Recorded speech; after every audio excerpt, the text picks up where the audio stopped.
Salut tout le monde, on se retrouve pour le Monthly Noon Jump du mois d'avril. On va parler voilà, de toute l'actualité, en tout cas manga du mois d'avril, mais qui m'intéresse surtout moi et qui potentiellement vous intéresse aussi. On va commencer avec le top des sorties du mois d'avril qui m'intéresse le plus. Voilà, j'ai sélectionné 10 mangas parce que si j'en sélectionne trop, ça n'a pas forcément d'intérêt, hein, sinon on va tout faire. Ensuite, on va parler des top couvertures. Je vais faire ça vraiment très rapide. On va essayer de faire un petit montage assez sympa. Ensuite, on va faire un petit focus sur Atsushi Kaneko, voilà, très rapide parce que en plus j'en ai fait une vidéo, donc je vous mettrai l'affiche pour un peu plus de détails, mais je voulais faire un petit focus sur un mangaka puisqu'on l'avait conseillé lors de l'ancien Monthly Noon Jump, voilà, du mois de mars. Donc on essaye de mettre en place des choses pour que ça soit le plus intéressant possible. Ensuite on va faire le top 10 donc de Kyun, enfin c'est pas un top 10 même, c'est un top 13, voilà, j'ai un peu dépassé parce qu'il y a pas mal forcément d'œuvres qui m'intéressent chez Kyun, donc voilà, j'étais obligé de dépasser et d'aller un petit peu plus loin que 10, donc il y en aura 13. Et on va finir par un petit focus animé, voilà, puisque j'ai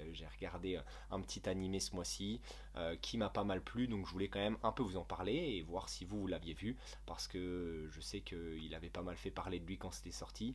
Moi, je vous donnerai mon avis là-dessus. On va commencer avec le top des sorties manga qui m'intéresse le plus ce mois-ci, donc au mois d'avril. J'ai pas fait forcément de classement, donc j'ai fait ça sûrement dans l'ordre de parution. On commence avec le tome 10 de MMA, hein, MMA que je kiffe de plus en plus, hein, je l'ai dit dans l'ordre de ma dernière vidéo que le tome 9 il m'avait fortement plu, et donc voilà, ça va être j'espère de nouveau un bon kiff de lire le tome 10. Ensuite, il y a le tome 1 et le tome 2 de Kindergarten Wars. Voilà, je vous l'avais dit. Je pense que c'est un des mangas que j'attends quand même assez cette année. Je sais pas si je vais me l'acheter, mais la sortie m'intéresse. Je vais voir ça. Peut-être que je vais craquer parce que ça reprend un peu.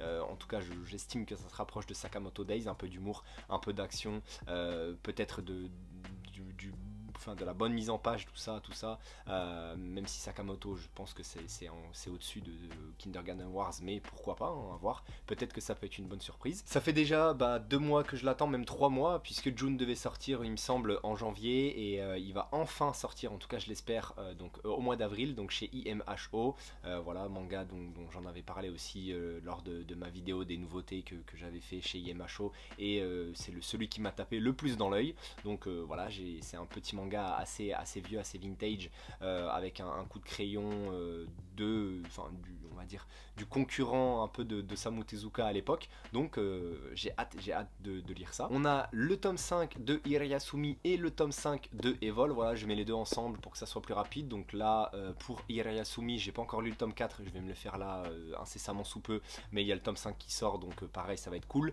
Et Evol, j'ai les 4 premiers tomes chez moi, j'ai pas encore lu, mais pareil, je vais me le faire incessamment sous peu, mais il faut continuer de les acheter, donc très hâte d'acheter le tome 5, et en plus je vous fais un petit focus sur Atsushi Kaneko que je kiffe, donc c'est normal que je me les achète. On va continuer l'end donc avec le tome 3, le tome 2 que j'avais bien kiffé, pareil je l'avais dit lors de ma dernière vidéo, hein, que ça m'avait bien plu le tome 2, j'étais un peu mitigé pour le tome 1, mais le tome 2 m'avait bien plu, donc on va voir si on prend plus la direction du tome 1 un peu moyen, ou si on prend plus la direction du tome 2 assez bon, voire bon, voilà, donc petite attente que de l'end, mais j'espère kiffer, Il y a aussi le one shot, c'est une belle journée pour un labyrinthe chez Mangetsu qui sort ce mois-ci, donc voilà, un petit one shot, comme je vous l'ai dit, j'essaye en ce moment de m'intéresser un peu plus au one shot, d'en lire un peu plus, et quand il y en a qui me tapent un peu dans l'œil, voilà, comme c'est le cas avec c'est une belle journée pour le labyrinthe, et ben voilà, on se le procure, un peu un monde comme les Tsutsumunii, un peu un monde à la Blame, voilà, où il n'y a pas grand chose,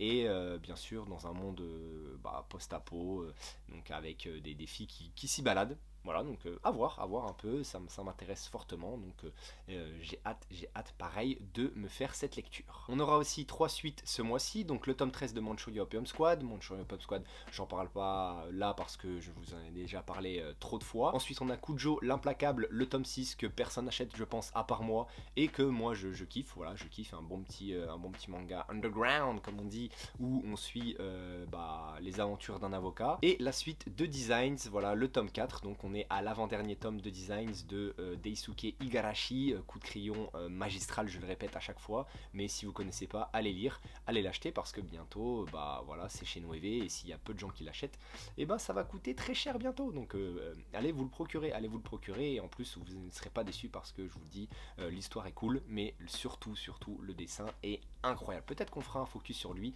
lors du prochain Monthly Noon Jump. Et le dernier tome qui m'intéresse moi aussi, c'est Vie d'ensemble au-delà des mots. J'en avais déjà parlé pareil quand j'avais traité de toutes les sorties manga, en tout cas des 6 premiers mois de l'année. Et là ça sort chez Naban si je ne dis pas de bêtises. J'ai hâte de me lire. On va suivre l'histoire de deux gars qui sont pas forcément amoureux, qui vivent ensemble, mais on sait pas trop quelle est leur relation. La couverture, pareil, m'a un petit peu fait de l'effet, et franchement, j'ai hâte de me lire ça. Donc voilà, ça aussi, j'hésite à voir si je me le prends ce mois-ci ou le mois prochain, parce que ce mois-ci, j'ai énormément encore d'achats à faire. Hein. Ça ne s'arrête plus. Il va falloir que j'arrête un moment, mais ça ne s'arrêtera plus. Vous allez voir, l'achat manga d'avril, il va être aussi conséquent à la fin du mois, si vous attendez la fin du mois, mais vous allez voir que ça va être aussi du lourd. Pour le top couverture, j'en ai sélectionné 10 parce que c'était pas foufou ce mois-ci, il n'y en avait pas des incroyables. Au début j'en avais 9, j'en ai sélectionné voilà, un petit dixième pour me faire un petit compte rond, mais voilà, je vais vous les faire défiler ce mois-ci, je vais pas plus en parler, donc dites-moi si vous préférez quand ça défile comme ça, ou dites-moi si vous voulez que j'apporte un peu mon analyse sur les couvertures, même si bon, c'est toujours très compliqué d'analyser. Oui, la police j'aime bien, oui si, j'aime bien comment il est le personnage, etc. Mais j'aime bien en parler, c'est ce que j'avais fait quand j'avais commencé ma chaîne, je kiffais faire ça, et j'aime bien un peu décortiquer les couvertures, donc si vous voulez plutôt que je décortique, ou si vous voulez que je ferme ma gueule et que je vous les montre comme ça, tout simplement en mettant des petits effets, et ben voilà, dites-moi ce que vous préférez, mais on va passer, enfin vous allez voir ça maintenant tout de suite, je vais vous faire un petit montage sympa, il va être dégueulasse, c'est sûr.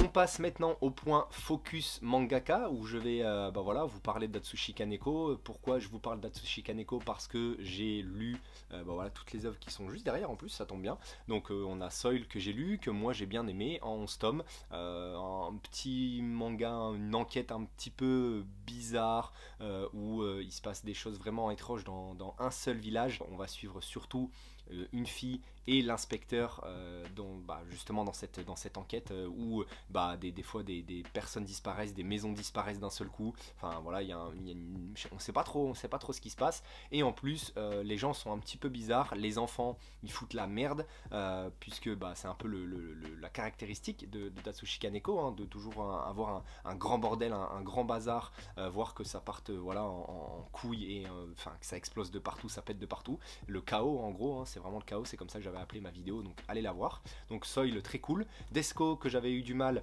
à lire la première fois, j'avais pas trouvé ça incroyable parce que pareil on m'avait dit que c'était excellent, et en fait bon, moi j'avais pas forcément kiffé, mais ma deuxième lecture m'avait réconcilié avec Desco, donc Desco très cool juste là derrière. Ensuite Bambi, Bambi qui est là, Bambi voilà, en 6 tomes, on attend forcément le tome 0 de chez IMHO pour compléter les 7 tomes. Bambi que j'avais bien aimé, c'était pas non plus foufou parce que juste avant j'avais lu Search and Destroy, voilà, que vous voyez pas là, mais que j'ai adoré, franchement c'est dans mon top 5 manga, voilà, Search and Destroy en 3 tomes qui revisite Dororo de Osamu Tezuka, donc où on va suivre Yakimaru qui est une fille qui a perdu 48 membres de son corps et qui va petit à petit tuer certaines personnes pour les retrouver, et voilà, on est dans un monde futuriste, post-apo, c'est incroyable. Pour le coup là je peux utiliser le mot incroyable, moi j'ai adoré et je le répète tout le temps, c'est un de mes mangas préférés, donc allez lire Search and Destroy. Et ensuite on a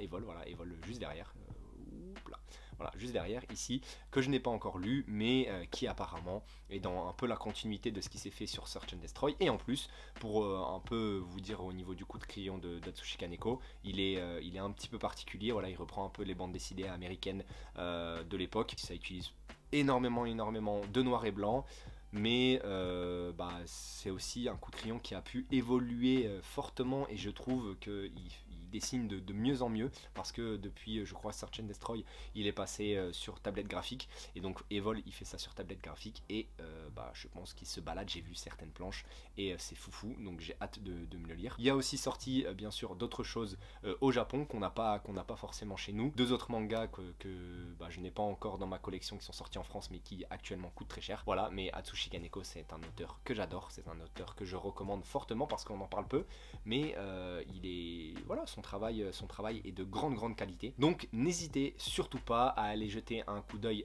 au travail de Atsushi Kaneko. Bien sûr, moi je vous conseille Search and Destroy, mais après, si vous commencez par là, vous risquez peut-être d'être un peu déçu de ses autres œuvres, peut-être pas de Evol, mais des autres, parce que peut-être que c'est un peu en dessous. Voilà. Mais Search and Destroy, c'est foufou. Voilà. Donc allez lire. Je répète encore une fois, mais allez lire. On est parti pour le top de Kyun. Donc je vous l'avais dit, 13 œuvres au total, hein, que je vais faire encore une fois dans l'ordre alphabétique. Alors cette fois-ci aussi, pareil, dites-moi s'il faut que je le fasse plutôt dans mon ordre de préférence, ou si ça vous va comme ça. De toute façon, ça change pas forcément grand-chose, puisque je l'ai pas lu, mais bon, il y a des envies plus que d'autres. On commence avec Aria. Aria, c'est un manga en 7 tomes qui m'intéresse. Pourquoi? Parce que on est déjà sur un Venise futuriste qui se trouve justement sur Mars. Hein. En fait, on a colonisé Mars et on a refait la ville de Venise, où on va suivre une petite meuf, voilà, toute sympa, qui veut devenir gondolière, si je peux dire ça comme ça. Voilà, elle va conduire les gondoles, elle va apprendre à conduire les gondoles, parce que c'est devenu un peu nos voitures à nous, voilà, de là-bas.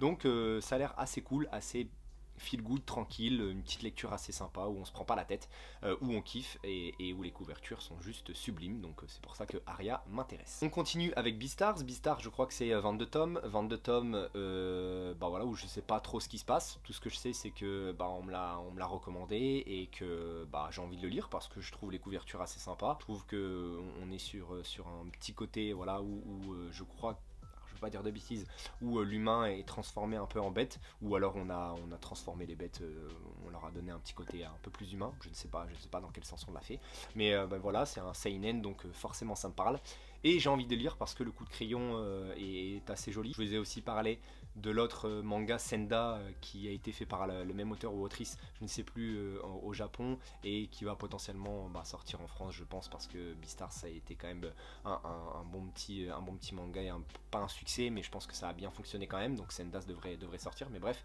Beastars, je veux le lire pour ces raisons là. Ensuite on a Cesare Borgia, hein, en gros c'est l'histoire de Cesare Borgia, voilà, enfant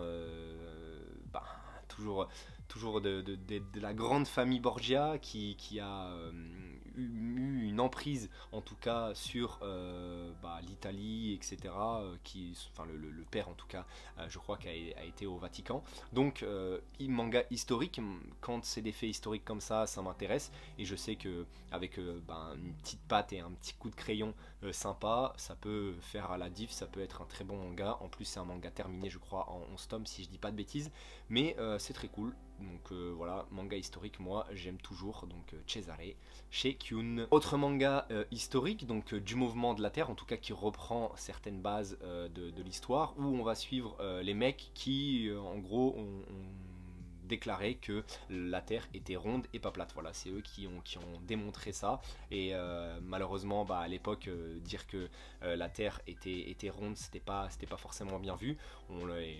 On les zigouillait, hein, les personnes comme ça.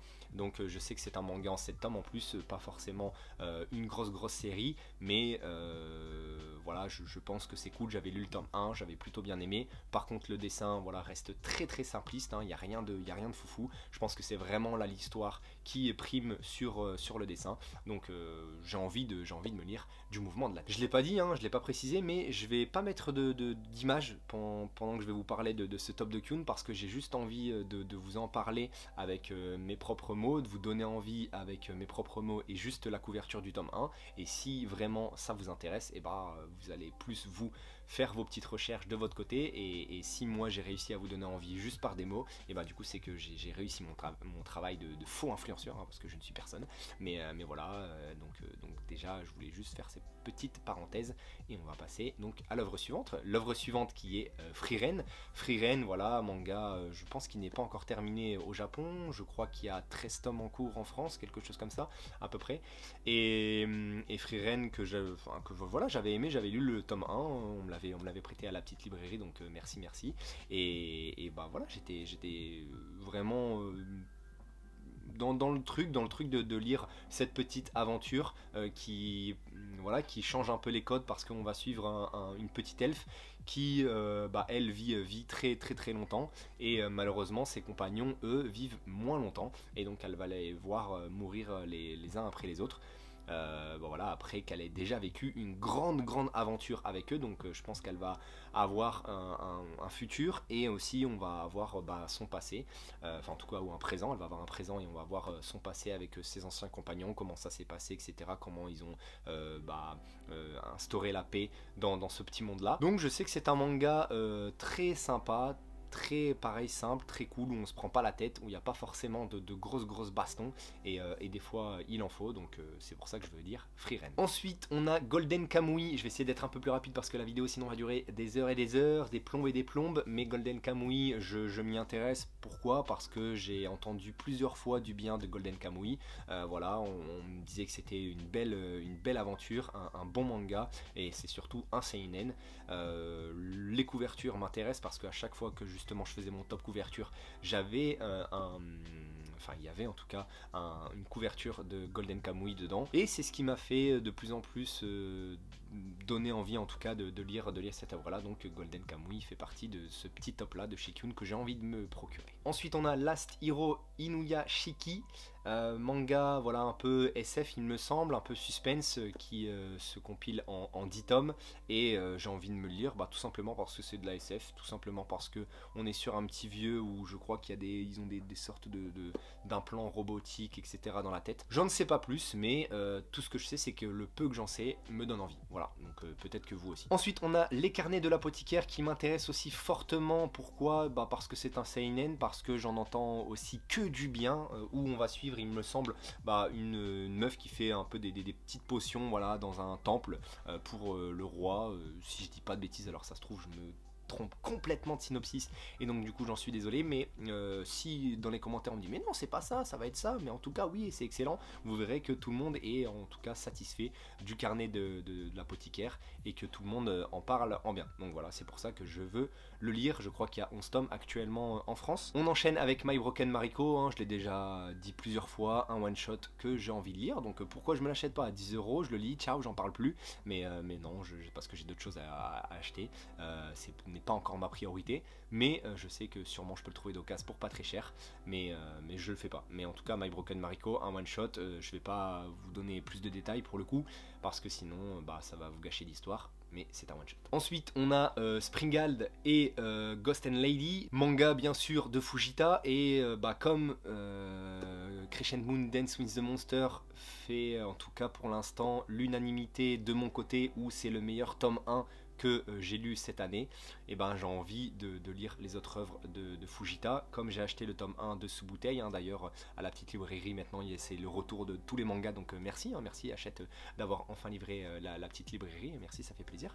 Mais là du coup j'ai envie de me procurer Springald et Ghost and Lady de Fujita pour me faire un setup complet de lui, parce que je sens que je vais kiffer, en tout cas j'essaye de pas trop me hyper, mais le tome 1 de Crescent Moon Dance with the Monster était tellement excellent que je pense que les autres aussi sont excellents, donc j'ai envie de me faire toute sa collection. Il nous en reste plus que 2, l'avant-dernier ça sera The Arms Peddler, où on va suivre une femme qui est trafiquante d'armes, voilà, et elle rigole pas du tout, et c'était un pote à moi qui me l'avait conseillé. Donc il m'avait dit lis, c'est excellent, le seul problème c'est que ça fait en tout cas au moment où on en parlait, ça faisait un petit moment que c'était en pause, et là je crois que ça a repris petit à petit, donc c'est pour ça que je l'avais un peu laissé de côté, mais apparemment c'est très cool, un seinen aussi bien violent, donc voilà, j'aime bien aussi quand il y a pas mal d'action, j'aime bien, je kiffe, donc c'est pour ça que je m'y intéresse. Et le dernier c'est The Killer Inside, voilà, un petit thriller pareil, je sais que j'avais vu quand c'était fini, je crois que ça finit en 11 tomes, que les gens, quand c'était la fin, ils avaient tous dit waouh, c'était fou, c'était bien, etc. Les couvertures sont toujours aussi assez sympas de The Killer Inside. Donc c'est pour ça, petit thriller, petit manga qui finit bien, petit seinen, petite couverture sympa, voilà, tous les petits arguments pour que Norman achète. Voilà, vous voulez un petit pigeon Norman pour acheter? Et ben faites ça, tac tac tac tac tac, et vous allez l'avoir. Je les ai pas encore eu, mais bientôt je les aurai. Enfin, pas pour l'instant, j'ai trop de trucs à lire, trop de trucs à lire.